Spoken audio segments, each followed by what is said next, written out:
গণতান্ত্রিক একটা ম্যান্ডেটকে নির্ধারণ করা হয়, ঠিক না?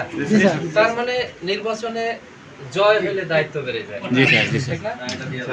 নির্বাচন করছেন কাদের কাদের সাথে, যারা মানে আপনাদের প্রতিদ্বন্দ্বীরাও আমাদেরই সহকর্মী, এবং সবারই উদ্দেশ্য একটা, আমরা সবার স্বার্থ নিয়ে মানে নৈতিক স্বার্থগুলো নিয়ে কাজ করবো, ঠিক না?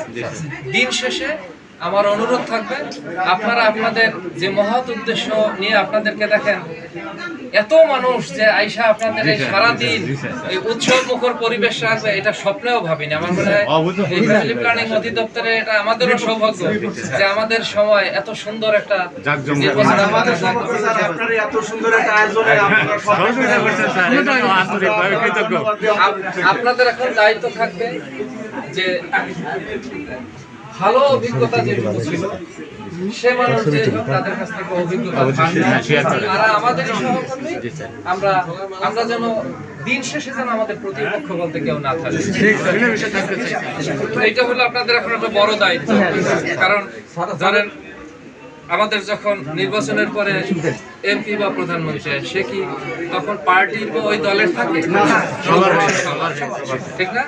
এই যে পরিবর্তন, এই যে ঐক্যের ডাক আপনারা দায়িত্ব নিচ্ছেন, এটা একেবারে শতভাগ মানে উপরওয়ালার ভরসা করে নিষ্ঠার সাথে পালন করবো। হ্যাঁ, দিন শেষে যেন আমরা সবাই সহকর্মীর মতো হাসি খুশি।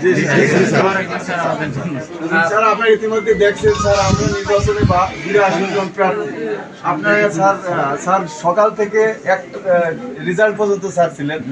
আমরা কোনো প্রার্থীর সাথে মনে হয় যে তুমি থেকে তুই হয়ে নেবে এরকম একটা স্যার। না, এটাই হলো নেতৃত্বের গুণ।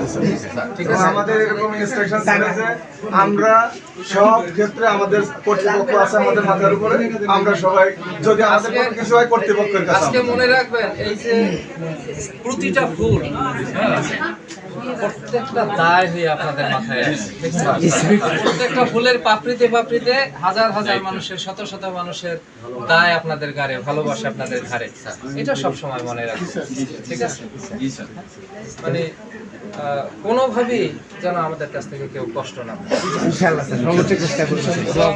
আমি একটা কথা বলতে পারি, আমরা যদি মিলেমিশে সবাই কাজ করি তাহলে কাজের মানে আমাদের নৈতিক যে চাওয়া পাওয়া আছে এটার গতি অলওয়েজ স্মুথ থাকবে।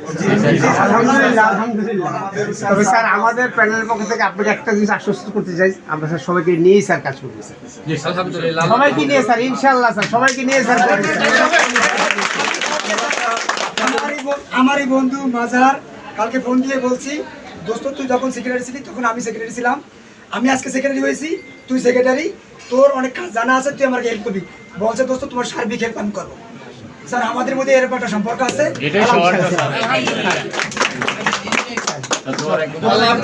আল্লাহ আপনাদের সবার মঙ্গল করুক, আপনারা যেন মিলেমিশে ভালো থাকেন। ইনশাআল্লাহ।